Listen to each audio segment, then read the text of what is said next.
के बारे में। अच्छा, आज हमारे साथ नाना पटोले जी हैं, वो आपसे बातचीत करेंगे।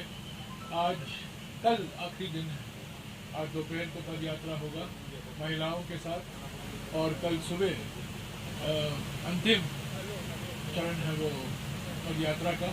कल दोपहर को पद यात्रा नहीं है। और आज शाम को राहुल जी महाराष्ट्र के सभी नेता से मिलेंगे, जिन्होंने बहुत परिश्रम के साथ बहुत सफलतापूर्वक तरीके से भारत जोड़ो यात्रा का आयोजन किया है। नांदेड़ से लेकर शुरुआत नांदेड़ में हुई थी, एक मैं कहता हूँ छक्के से, और कल शेगांव में सुपर छक्का मारा। 22 एकड़ में 1 इंच नहीं रहा जहाँ लोग बैठे नहीं। मैं 1:30 बजे गया था सभा स्थल पर, और लोग बैठे हुए थे 1 बजे से लेकर 1:30 बजे से लेकर 7:30 बजे 8 बजे तक बैठे रहे। संख्या ही नहीं, पर कल आपने फुटेज देखा होगा, ड्रोन हमारा एक फोटो हमने डिस्ट्रीब्यूट किया है सोशल मीडिया में। जिस उत्साह के साथ उन्होंने भाग ली, मैं समझता हूँ शेगांव का रैली, मैंने तो कम रैलियाँ ऐसी देखी हैं, मेरे 30 साल हो गए सार्वजनिक जीवन में, मैंने कम रैलियाँ ऐसी देखी हैं। आज जैसा कि आप जानते हैं 19 नवंबर है, इंदिरा जी की 105वां जयंती है, और इसीलिए हमने आज सभी महिलाओं को, अलग अलग राज्यों से आए थे, हमारे MLA MP चुने हुए प्रतिनिधि सब लोग आए थे, और उन्होंने भाग लिया भारत जोड़ो यात्रा में, और दोपहर को भी वो भाग लिया। आज एक और वजह से महत्व दिन है, जिसका जिक्र पटोले जी भी करेंगे। आज ही के दिन पिछले साल प्रधानमंत्री ने 3 काले कानून को वापस लेने की घोषणा की। ये 3 काले कृषि कानून पार्लियामेंट में 20 सितंबर 2020 को पारित हुए थे। इसका कड़ा विरोध किया गया था, सभी पार्टियों ने इसका विरोध किया, विपक्ष की पार्टियों ने इसका विरोध किया। बाद में किसान आंदोलन हुआ, और आप लोग जानते हैं करीब 700 लोग शहीद हुए उस किसान आंदोलन में, और प्रधानमंत्री को वापस लेना पड़ा।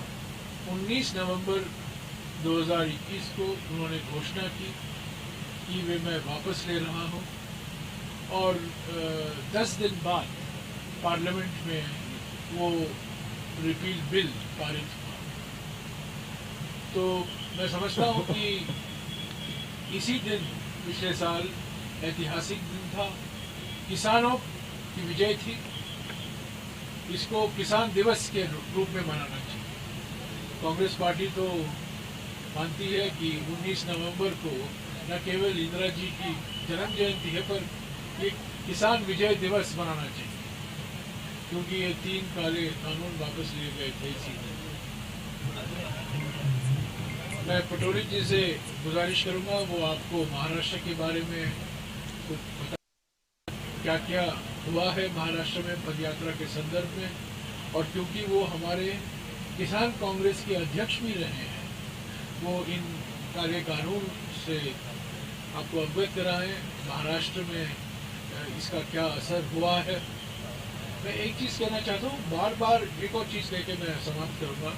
बार बार मुझे पूछा जाता है कि विदर्भ के संदर्भ में यहाँ की किसान की आत्महत्या जो हुई है, कल राहुल जी ने भी इसका जिक्र किया था, इसका क्या आप हल निकाल पाएंगे? कांग्रेस पार्टी क्या हल निकाल पाएगी?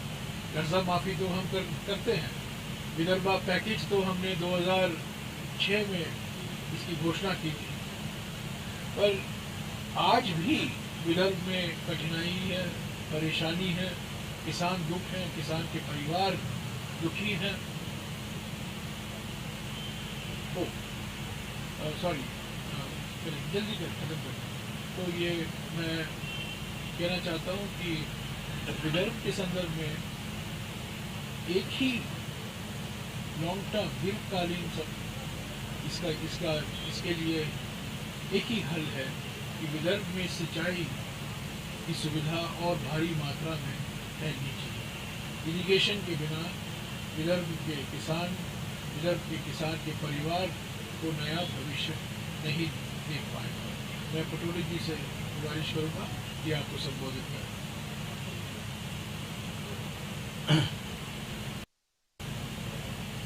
आज शेतकरी विजय दिवस आहे। त्याचप्रमाणे या देशाच्या माजी प्रधानमंत्री प्रियदर्शनी इंदिराजी गांधी यांचा जयंती दिवस आहे आणि त्यामुळे हा महिला दिवसही म्हणून आम्ही आज साजरा केलेला आहे। आपण पाहिलं की किसान दिवस याच्यासाठी आम्ही साजरा करतोय की जे 3 काळे कायदे देशाचे प्रधानमंत्री नरेंद्र मोदीजींनी या देशाला काळे कायदे आणले, शेतकरी विरोधी कायदे आणले, त्याचा विरोध काँग्रेस पक्षाने लोकसभेत आणि राज्यसभेमध्ये ताकदीने विरोध केला।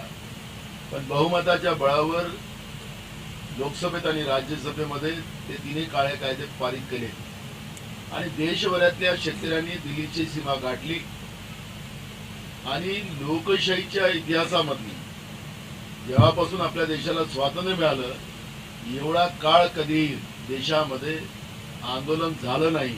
असं ऐतिहासिक आंदोलन वर्षाच्या पलीकडे 1 वर्षाच्या नंतर हा काळ गेला। उन्हाळा, पावसाळा, हिवाळा आणि त्याच्यामध्ये 700 शेतकरी शहीद झाले। ज्याप्रमाणे इंग्रज वागत होते त्याचप्रमाणे देशाचे प्रधानमंत्री देशाच्या अन्नदात्याबरोबर वागले, शेतकऱ्यांबरोबर बोलायला तयार नाही।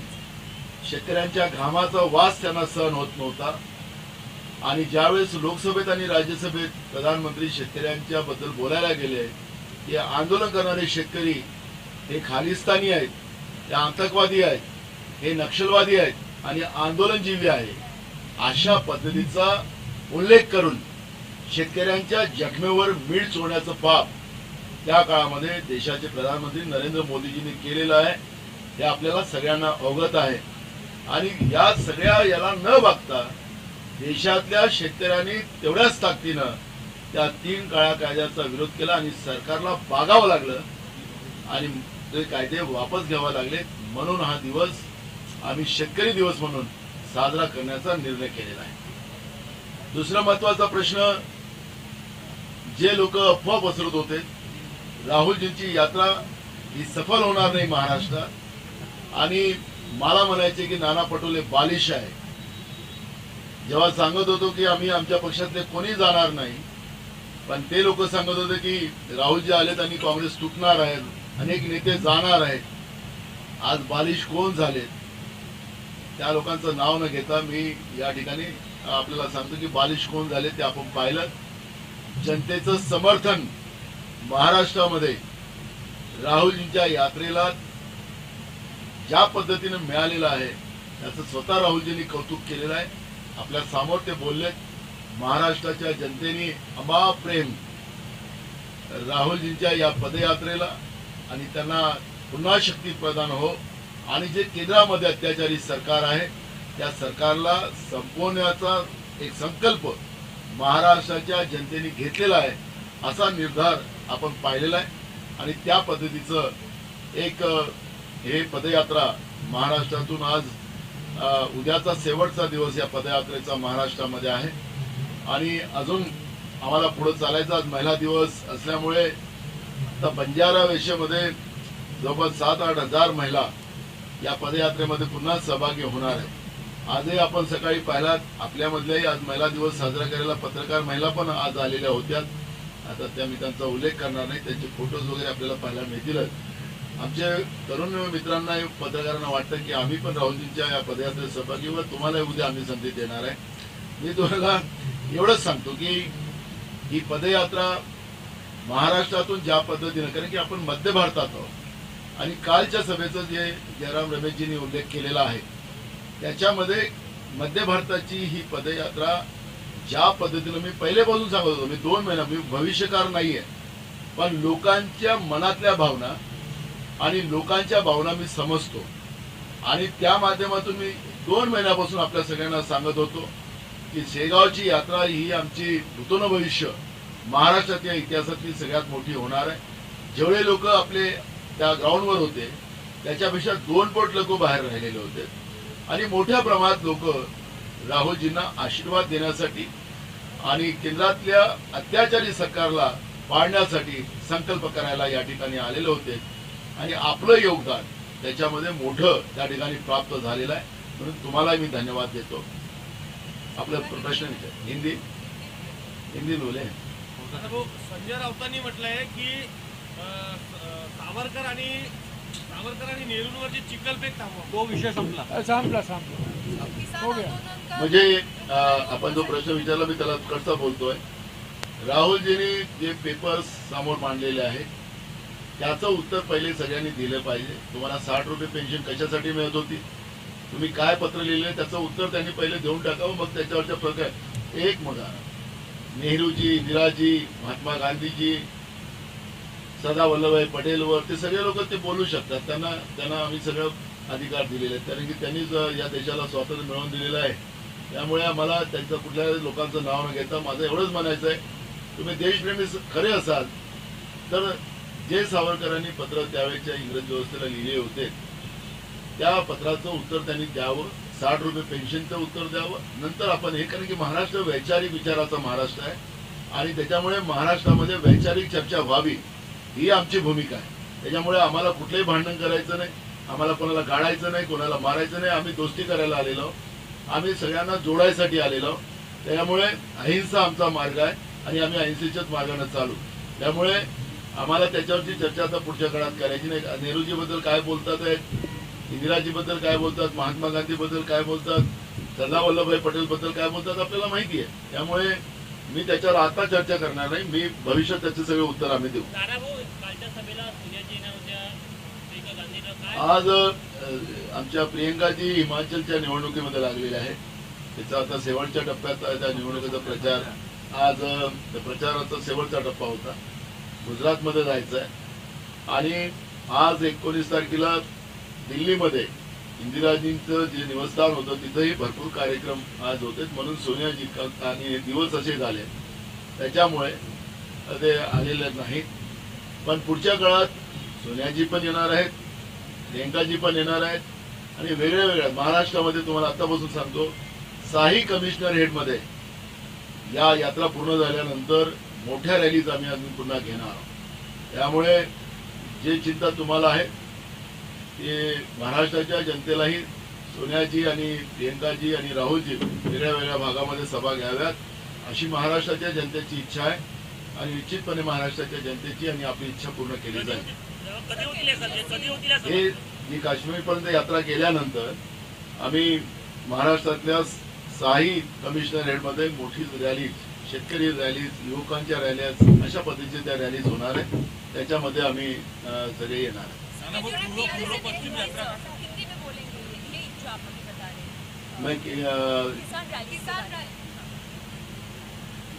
कश्मीर, कन्याकुमारी से कश्मीर तक राहुल जी की यात्रा पूरी होने के बाद महाराष्ट्र में 6 कमिश्नर हेड है और 6 कमिश्नर हेड में हम लोग बड़ी रैलीज करने वाले हैं जिसमें प्रियंका जी भी रहेंगी, सोनिया जी भी रहेंगी, राहुल जी भी रहेंगी. क्योंकि महाराष्ट्र की जनता, अब आप सबको पता है कि महाराष्ट्र हमेशा कांग्रेस और गांधी परिवार को प्यार करता है और सबको लगता है कि प्रियंका जी, राहुल जी, और आपने देखा होगा कि राहुल जी को हाथ मिलाने के लिए, उनके साथ एक पीक निकालने के लिए, उनको दूर से देखने के लिए किस तरह से लोगों में लोगों का झुकाव है, आकर्षण है, वो आपने देखा है. तो गांधी परिवार जो हमेशा इस देश के लिए समर्पित रहा है, शहादत हुई उस परिवार की, ऐसे इस परिवार को चाहने वाला महाराष्ट्र हमेशा रहा है और हम उस बड़ी रैली जैसे ही ये यात्रा पूरी होने के बाद महाराष्ट्र में करने वाले. आपने जैसे कहा 1 साल पहले आखिरी के दिन फार्म लॉज वापस देने का घोषणा किया गया था. 3 साल पहले इसी टाइम में सीएए को लेके दिल्ली में जो हालात बने हुए थे, अब गुजरात में आनंद और महसाना में जो सीएए की बात छेड़ी गई और पूरे 29 जो स्टेट है, 29 स्टेट में नहीं 29 डिस्ट्रिक्ट में ये फैलाने की बात की जा रही है. देखो, जब भी इलेक्शन लगते हैं तो बीजेपी के पास दूसरा इशू नहीं देखता। जो मूल इशू है, जो मूल इशू क्या है आज अपने देश के सामने, अरुणाचल में हमारी सीमा असुरक्षित हो गई, चाइना ने हमारे उस पर कब्जा कर लिया, वो बात सामने नहीं आने देना है। भय, भूख और भ्रष्टाचार जिस तरह से केंद्र सरकार ने फैलाई, जिसकी बात लोगों तक पहुंचना नहीं चाहिए, इसलिए सीए की बात सामने लाई जाती है। आपस में लड़ाने का जो मकसद होता है बीजेपी उसमें, लेकिन अब जनता ये समझ गई है।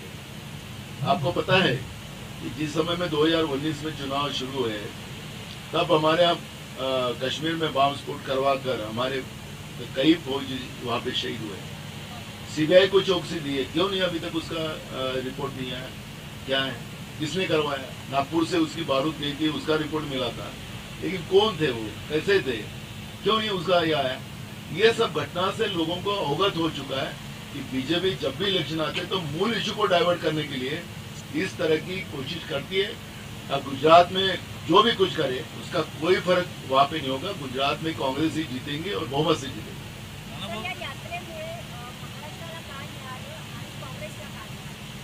महाराष्ट्र नेहमी ही या देशाच्या प्रती आपुलकी आणि स्वातंत्र्याच्या लढ्यामध्ये लढणारा राहिलेला आहे। महाराष्ट्राने स्वातंत्र्याच्या लढ्यामध्ये अनेक स्वातंत्र्य सेनानी आपण पाहिलेत, अनेकांचं बलिदान त्या स्वातंत्र्याच्या प्राप्तीत झालं। आज देशाचं संविधानच धोक्यात आलेलं आहे, देशाचा तिरंगाच धोक्यात आलेला आहे आणि म्हणून महाराष्ट्राची जनता या देशाच्या संविधानाला आणि या देशाच्या तिरंग्याला वाचवण्यासाठी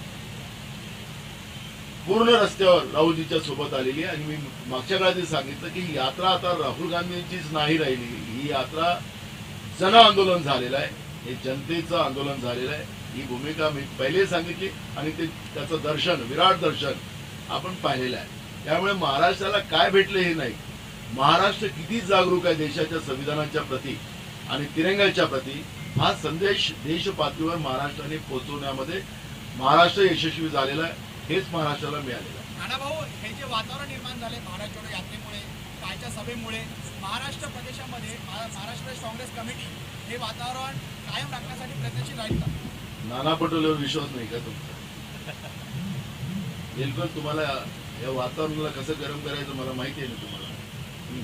2019 मध्ये शरद पवारांनी महाराष्ट्रभर दौरे केले होते निवडणुकीच्या अनुषंगाने, तेव्हा महाराष्ट्रात सत्ता परिवर्तन झालं होतं।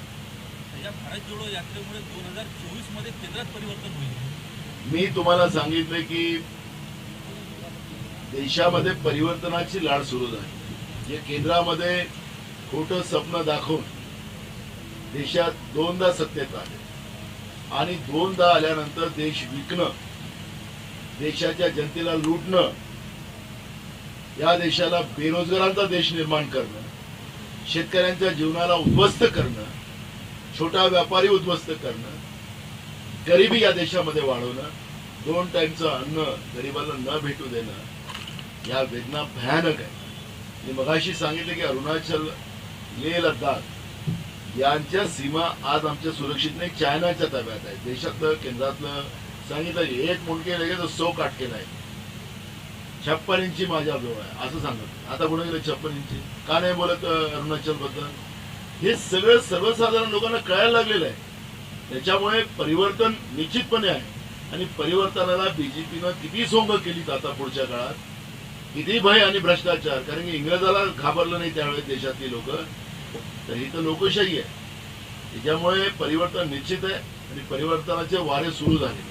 तुम्ही स्वतः लोकांचा, सामान्य लोकांचा इंटरव्ह्यू घेतात मी पाहतोय। एक तरी म्हणतो काय माणूस आम्ही पैसे देऊन आलोय का, कोणी आणलाय का? एक माणूस मला इंटरव्ह्यू दाखव, नाही तर त्यांच्या रॅलीज बघा, त्यांच्या कसे पैसे देऊन आणि कर्मचाऱ्यांचा वापर। परिवर्तन आहे हे तुम्ही डोळ्याने पाहता, तर आम्ही काही तुम्हाला काही वेगळं सांगायचं नाहीये। तुम्ही रॅलीच्या नंतर तुमचा कारभार तुम्ही करतच राहता सामान्य लोकांना भेटताना, तेही मी पाहतोय। त्यामुळे परिवर्तन होणार की नाही होणार हे तुम्हालाच जास्त माहिती आहे, कारण 4था स्तंभाला महत्व हे काँग्रेसने नेहमी दिलेलं आहे। आम्हाला वाटलं असतं की 4था स्तंभ यांच्यासारखा वापरायचा असतं तर राजीव गांधींनी त्याच्यात संविधानामध्ये दुरुस्ती केली नसती, तुम्हाला स्वायत्ता दिली नसती। आणि बोफोर्स सारख्या तोफेमध्ये ज्यांनी कारगिलचं युद्ध जिंकलं, त्या बोफोर्सच्या नावाने तुम्ही त्या राजीव गांधींना बदनाम त्यावेळेस मीडियाच्या माध्यमातून करण्यात आलं। विरोधकांचा आवाज तुम्ही देशापर्यंत पोहोचवला राजीव गांधींनी साधा मीडियाच्या कुठल्याही मालकावर दबाव नाही आणला. काँग्रेस चौथा स्तंभाचं महत्व नेहमी कायम ठेवलेलं आहे आणि कायम राहणार आहे. आणि मला तुम्हाला विनंती आहे की तुम्ही आज लोकांना भेटता, सगळं विचारता आणि म्हणून परिवर्तन होणार की नाही होणार हे माझ्यापेक्षा तुम्ही जास्त चांगलं सांगू शकता. थँक्यू. थँक्यू.